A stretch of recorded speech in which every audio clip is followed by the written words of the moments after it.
What is up, everyone? I'm Skratch. Welcome to another Dragonheir Silent Gods video, or Dragonstride Legacy Reborn. We're still not 100% sure exactly how the game will be called, but is one or the other or both of them. Either way, guys, in today's video, we're going to have a look at the wild and the poison elemental affinities. We're going to see if wild is still going to be meta. We're going to see what the new bonus actually does for them. Is it really helpful? And the same for poisons. Now, I do want to mention one quick thing, guys. I am going to do a giveaway to celebrate the return of Dragonheir Silent Gods. And 10 lucky people will be able to earn one of these goodie packs from here. So if we're going to go to special supply, the value pack, I'm going to give away 10 of these packs with 70 Hellion Light dice each, guys. So it's kind of like a monthly card. You log in, you accumulate your summons, you get your legendary heroes, and enjoy the game, basically. All you gotta do is be a subscriber of the channel, and make sure you guys join my Discord. The link will be in the pinned comment in the description down below as well, because I will be announcing the winners there as well. And plus, if you need help with anything related to Dragon and Silent Gods, you're gonna find your help in there. So 10 people will be able to win this. Plus, I'll be doing tons of different giveaways as well, guys. So definitely stay tuned. Let's bring in Dragonheir Reborn. I'm so freaking excited, man. But leaving all that on the side, in the previous episode, let's call it like that, we had a look at the Permafrost, which is, of course, the Necro and the Ice elemental affinities. And they are still performing really good, especially the Ice and the Necro. It seems like it got a bit of a buff because they were doing an amazing job, right? Now, in today's video, I actually want to see how the fire and how the poison actually perform. There are quite a few changes. Now, I do want to mention that, of course, their talent trees will 1000% affect their performance overall. And basically, it will really depend in what type of content we are using them. There are different schools of damage. Later on, during different seasons, they will be introducing different schools of damage as well, up to the point where each one of the elemental affinity will have kind of like a school of damage that's insane on AoE and insane on single target damage. So that's basically kind of like the main goal. Now, at the moment, the actual poisoners, right? I've never really been a big fan of poisons. I feel like it's pretty hard to build them in general because they are really needy in terms of stats. You need the enlightenment, you need the attack, you need the accuracy. Some might even need crit. You need some survivability on them, etc. Basically, for the poisoners, in order to really do crazy good things, you need to have the exclusive, which is Lothair. And then Corin used to be kind of like the GOAT because of his skill that was basically refreshing the duration of poisons on an enemy up to 30 stacks. So that was enabling them to actually put in pretty big numbers versus some particular bosses, especially single target bosses, right? Because Corin can only prioritize one of the enemies, but he is spreading poisons to the rest, which is actually pretty good versus AoE as well. Vikana used to do decent damage as well together with Corin. Now, I think Corin got changed. I really do not remember 100% if he was only able to refresh up to 30 stacks or more than that. I've seen in the talents, he can actually gain 10 more refreshes from there, which overall will enable him to put even more damage up for the other ones, basically, right? So we're going to give it a go as it is. I will try 5 poisoners in here. Basically, we already covered what the new elemental affinities bonuses do, but we will put a pool of poison under the enemies. I'm not sure what damage we're getting from there because we are not really able to see the actual pool. But the good thing is, we're going to try them with no gear. In terms of talents, they don't really have any. And I can just keep an eye on one of the targets right here, especially where Corin is using his main skill the most, right? So we are landing a lot of poisons. We have 35 stacks there, 37, 16, 20, 40 stacks. We're definitely bringing in stacks. It seems like Corin is prioritizing this target right here. as I was mentioning, personally, I've never really been a big fan of poisons. Only in Season 3 when Rook got introduced, and then we had Corrosion, which was a completely different thing if we're comparing it with actual poisons, right? Very curious to see how they will change that in the future, right? By the time we get to Season 3. I'm pretty convinced that they will do some form of changes to some of the other schools of damage from each elemental affinity. What do we have right here? So it seems like we are still pushing in pretty good damage. Like we have 3.1 million, 800k, 1.8 million, 900k, and Vikana is really not doing much. But that, of course, is because we have no builds on them. She doesn't have the enlightenment and all that.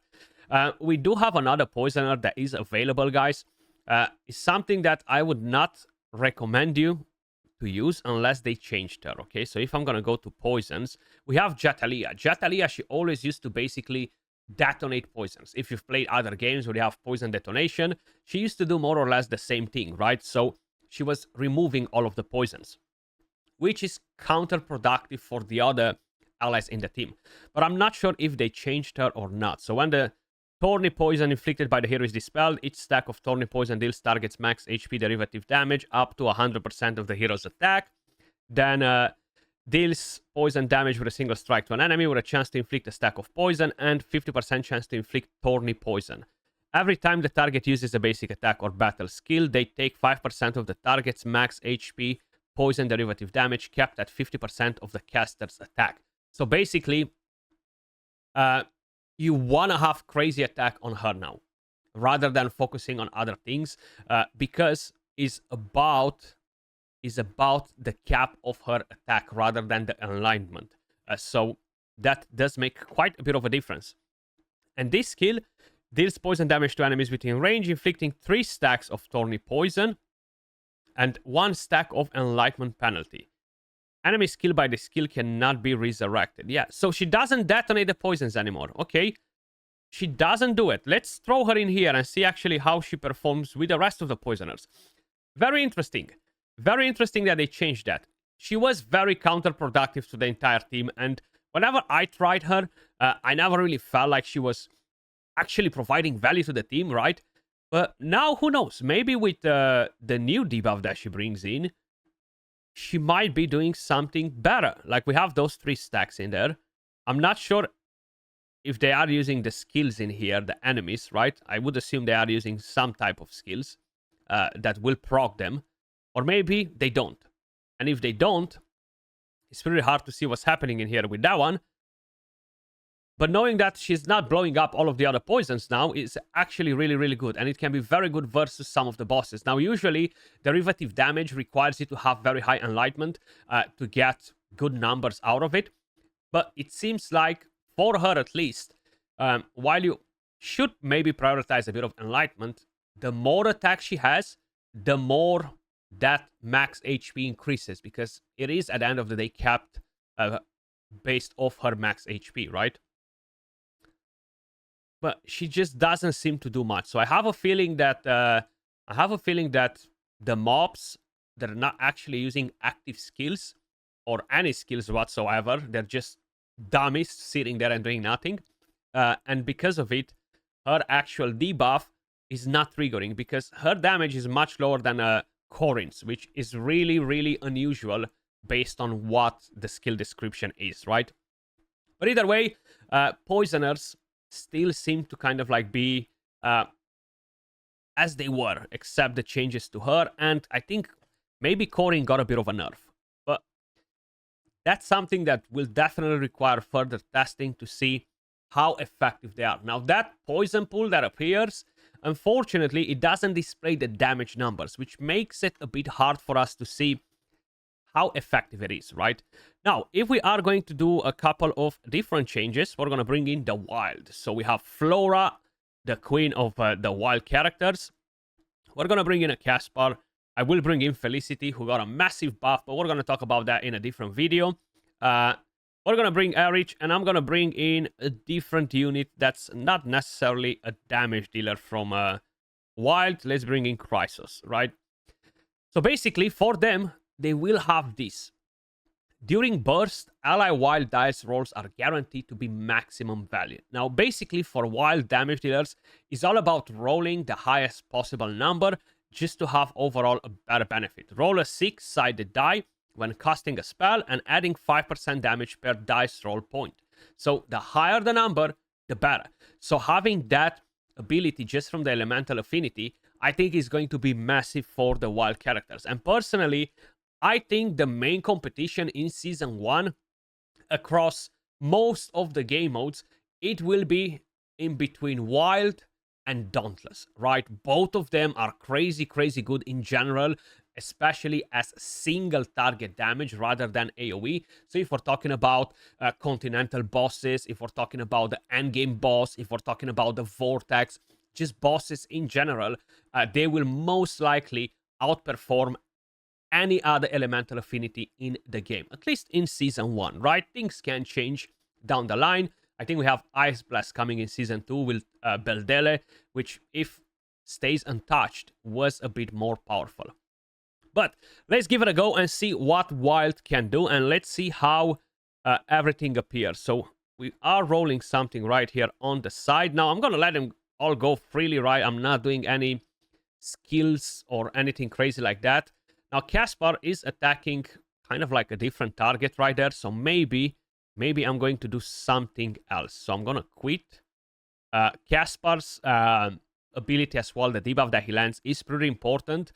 At least to be mainly on the same target. Why haven't I thought about this? Let's let him do this. Some of them do AoE damage. So I wanna keep it nice and clean for all of the elemental affinities. I don't care if some of them are stronger on single target, some on AoE. I just want most of them that are single target at least to attack the same target and basically see their full potential overall, right? I do not like that Flora animation. It feels very clunky. But other than that, Flora does look better in my opinion, especially the dragon. The dragon looks much, much better. So Flora, of course, at the top of the list by quite a bit. I do not have her, but I'm definitely going to get her. I love that they included these freaking banners from where you can select any exclusive that you want, okay? It's just insane in my opinion, and I love it. Now, as you guys can probably notice, Felicity is going to be the only character in the entire game that can apply defense down without an artifact, okay? So we do not have an artifact for it. It's just Felicity getting the job done. Now, if we are paying attention at their overall damage, they are kind of lacking comparing it with what we've seen so far. But that is once again because we are not going versus the Vortex or all that. You need specific builds on them. You need to give them the right stats, the attack, the enlightenment, especially on Flora. So overall, they're still doing pretty much what we expected them to do. I do think that the bonus elemental affinity is really impacting them overall in terms of rolling higher dice whenever that debuff is on, which will help them a lot. But other than that, I do not see like a crazy increase in terms of numbers and all that. But keep in mind, they mainly attack a single target. So that's why the damage is lacking a bit in here compared to the Poisoners that dealt a lot of AoE damage, or Frost or Necrosis, which are heavily focused on AoE damage, right? But either way, definitely not disappointed with this, and I cannot wait to get my freaking Flora. Now, I will be doing a different video, guys, covering all of the summoning banners, where you should summon, where you shouldn't summon, what you should prioritize, what will impact your account the most. Definitely stay tuned for that. But this is going to be, I think, one of the final banners in Season 1. So you have literally all 6 exclusive on this list. You might want to go for a Flora to get her exclusive artifact, or for a different one of these units, depending on what else you're summoning. And it's again the same story. 300 summons and bang. Now, one thing that I did not check is what summonable characters we have in here. So I do not know what's the chance to summon the exclusives directly from here, but I know for a fact that you can actually do it. And the rest of the pool looks pretty good. It just doesn't include any of the other rare characters, which is fine. The main thing is get some of these. Get some of these because the pool is a bit more limited, which increases your chance a bit to get exclusives. So most likely, I will be saving quite a bit of my Hallia dice for this. Either way, that's a story for another day. As usual, appreciate all of you guys watching. Do not forget, if you want to enter that giveaway, guys, make sure you join my Discord, be a subscriber of the channel, and I'm going to keep you posted with multiple videos because we're going to do it probably at the end of the week. So the game will be released on Thursday, and most likely we're going to select the giveaway winners on Friday, and I'm gonna announce it in not the next video because that will be related to the elemental affinities as well, but I will announce it in another video what exactly you need to comment to be able to pick you as a winner. Either way, appreciate all of you guys watching, and I will catch you all in the next one. Peace.